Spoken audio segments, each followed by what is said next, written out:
10일 실제하는 법은 어떻게 가르치셨나? 실제하는 법은 부처님께서 정신 물질로 가르치기도 하지만 이것을 더 나누어서 오온으로도 가르치신다. 물질은 색이고 정신은 수상행식이 된다. 느낌, 수, 인식, 상, 정신작용, 행, 마음, 식은 정신의 무더기이고 색은 곧 물질이다. 그러므로 오는 정신 물질을 좀 더 자세히 설명한 것이다. 물질을 더 나누면 아비담마에서는 28가지로 구분하는데 근본되는 물질에는 지, 수, 화, 풍이 있다. 오온과 정신 물질을 간략히 연결시키면 지, 수, 화, 풍이라는 물질의 모임과 수상행식이라는 정신 모임의 조합이다. 그러한 정신 물질에 대해 자아다, 영혼이다, 남자다, 여자다라고 생각하는 것은 다 개념일 뿐이다. 정신 물질은 오온으로 나타나고 경전상에서 부처님께서는 12처, 18개로도 법을 설하신다. 12처의 법문은 아니비설신의라는 6가지 안의 감각장소와 색, 성, 향, 미, 촉, 법이라는 밖의 감각장소를 나타낸다. 12처가 일체라는 일체경의 부처님 말씀을 보자. 비구들이여, 그러면 무엇이 일체인가? 눈과 형색, 귀와 소리, 코와 냄새, 혀와 맛, 몸과 감촉, 만호와 대상인 법, 이를 일러 일체라 한다. 18개의 가르침은 12처의 의계를 좀 더 자세히 설명한 것이다. 우리의 의식이 어떻게 일어나는지 18개의 설명을 부처님 경전에서 살펴보자. 6처 상유따의 많은 경에서 부처님께서는 다음과 같이 설하신다. 비고들이여, 눈은, 귀는, 코는, 혀는, 몸은, 만호는 무상하다. 무상한 것은 괴로움이요, 괴로움인 것은 무하다. 비구들이여, 쌍을 반연하여 아르마리가 발생한다. 비구들이여, 그러면 어떻게 쌍을 반연하여 아르마리가 발생하는가? 눈과 형색을 조건으로 눈의 아르마리가 일어난다. 귀와 소리를 조건으로 귀의 아르마리가 일어난다. 코와 냄새를 조건으로 코의 아르마리가 일어난다. 혀와 맛을 조건으로 혀의 아르마리가 일어난다. 몸과 접촉을 조건으로 몸의 아르마리가 일어난다. 만호와 법을 조건으로 만호의 아르마리가 일어난다. 12처, 18개는 경전에서 일체라 하기도 하고 세상이라 하기도 한다.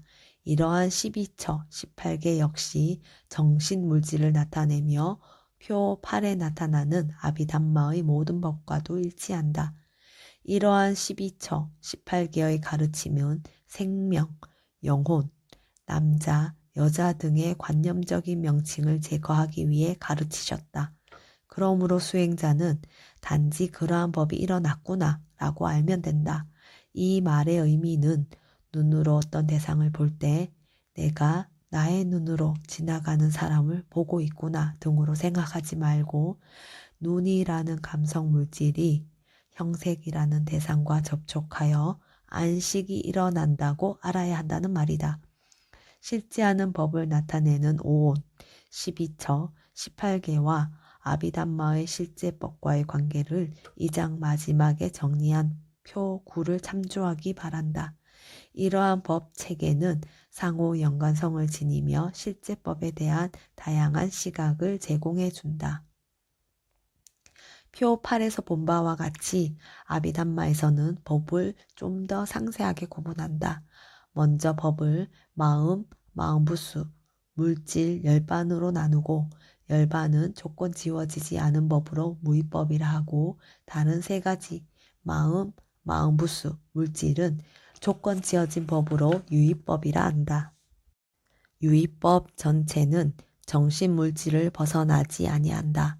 마음과 마음부수는 정신의 무더기이고 물질 28가지는 물질의 무더기에 속한다. 무위법인 열반도 분류하면 정신의 법에 속한다. 그러면 부처님은 중생이라고 불리는 이 자체를 왜 정신 물질로 오온으로 12처 18개로 설명하셨을까? 유신견을 없애기 위함이다. 유신견은 정신 물질로 이루어진 이것에 대해 나다, 자아가 있다 등으로 인식하는 잘못된 생각이다. 이러한 견해를 유지하면 불교적 깨달음을 이룰 수 없다. 유신견을 어떻게 해야 할지 칼의 경에서 부처님의 말씀을 들어보자. 칼이 몸에 와 닿는 것처럼 머리카락에 불이 붙은 것처럼 불변하는 자신이 존재한다는 견해, 유신견을 버리기 위해 수행승은 색임을 확립하고 유행해야 하리. 경전에서는 중생들에게 유신견을 제거하고 개념을 넘어서 법을 알게 하기 위해 부처님은 여러 가지 법을 설하신다. 그것은 듣는 사람이 어떤 사람은 정신물질로 얘기하면 잘 이해를 하고 어떤 이는 오온으로 어떤 이는 12처, 18개로 법을 설했을 때 잘 이해를 하기 때문에 여러 가지로 나누어 설하셨다. 하지만 이 모든 가르침이 서로 다른 것이 아니다. 위에서 살핀 가르침은 중생에게 잘못된 견해를 제거하기 위해 부처님께서 설하신 것이다. 부처님께서 정신, 물질, 오온, 12처, 18개 등으로 설하신 것은 단지 그러한 법이 일어나서 사라짐을 알려주려고 하신 것이다. 즉, 이 몸은 중생이고 영혼, 자아 등이 존재하는 것이 아니고 단지 정신물질이 일어나며 단지 오온이 일어나고 단지 12처 18개의 법들이 일어나서는 사라져 간다 라고 그렇게 불자들에게 가르치신다. 너무나 명백하고 쉬운 가르침이다. 단지 그러한 법들이 일어나서는 사라지는 것뿐이다. 그런데 중생들은 내가 있고 자아가 있고 내가 보고 내가 듣고 내가 생각한다 등등의 유신견, 정신물질로 이루어진 이것에 대해 내가 있다 자아가 있다라고 잘못 생각하는 것을 가지고 바라본다. 이러한 유신견은 번뇌가 일어나는 기초로 작용하고 이것을 버리지 아니하면 불교적 깨달음도 없다. 불교 수행을 하는 이는 몸과 마음에 대해 나 혹은 자아라고 여겨서는 안 된다. 마음에 대해 자아라 여기는 불자들이 많은 것 같은데 마음은 몸이라는 물질보다 더 빨리 생멸하여 무상한 것이다. 배움이 없는 자의 경에서 부처님께서는 다음과 같이 말씀하신다. 수행승들이여 배우지 못한 일반 사람은 이 마음이나 정신 내지 의식이라고 하는 것에서는 싫어하여 떠날 수 없고 그것이 사라지지 않기 때문에 해탈할 수 없다. 왜냐하면 수행승들이여 배우지 못한 일반 사람은 이것을 오랜 세월 동안 이것은 나의 것이고 이것은 나이고 이것은 나의 자아다 라고 애착하고 탐착하고 집착해 왔다. 그러므로 수행승들이여 배우지 못한 일반 사람은 그것에서 싫어하여 떠날 수 없고 그것이 사라지지 않기 때문에 해탈할 수 없다. 그리하여 불자들은 자신이 생각할 때 단지 정신법이 생겨났다고 알고 볼 때도 내가 보는 것이 아니고 눈이 있고 대상이 있어서 안식이라는 법이 생겨난다고 알아야 한다. 나라고 불리는 이 무더기에 대해 그냥 정신물질이라고 알아야 한다. 여기서 중요한 것은 그냥이라는 말이다. 나의 마음이다. 나의 몸이다 라고 관찰하지 말고 그냥 정신물질이 있다고 보라는 말이다. 이렇듯 많은 경전에서 어떻게 법이 일어나고 사라지는지를 설하고 계신다. 그런데 중생들은 부질없이 망상을 피운다. 즉 다음과 같이 내가 본다, 나의 자아가 본다, 나의 주인공이 본다 라고 인식한다. 이 모든 것이 개념이고 사견에 지나지 않는다. 유신견도 잘못된 견해이고 이러한 삿된 견해는 62가지로 법망경에서 부처님께서 설하신다. 사견은 불교적 깨달음을 막는다. 유신경과 사견의 관계를 이시다따경 2에서 이시다따 스님의 법문을 들어보자. 이 법문은 보름날 밤의 큰경에서 부처님 법문과 일치한다. 장자여, 이 세상은 영원하다라거나 세상은 영원하지 않다라거나 세상은 유한하다라거나 세상은 무한하다라거나 생명과 몸은 같은 것이다라거나 생명과 몸은 다른 것이다라거나 열애는 사후에도 존재한다라거나 열애는 사후에 존재하지 않는다라거나 열애는 사후에 존재하기도 하고 존재하지 않기도 한다라거나 열애는 사후에 존재하는 것도 아니고 존재하지 않는 것도 아니다라는 여러 가지 견해들이 생깁니다.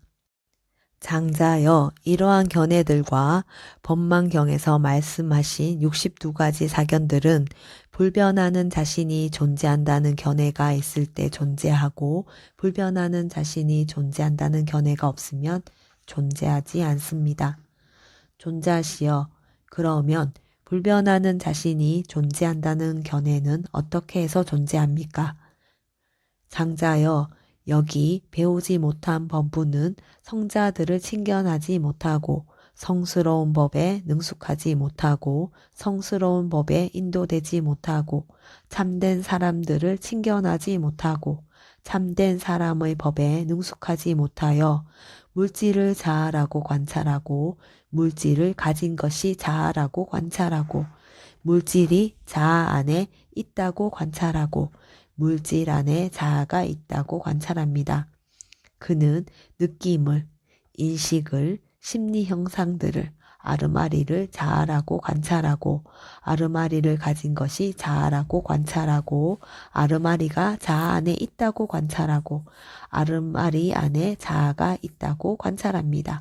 장자여, 이렇게 해서 유신견이 존재합니다.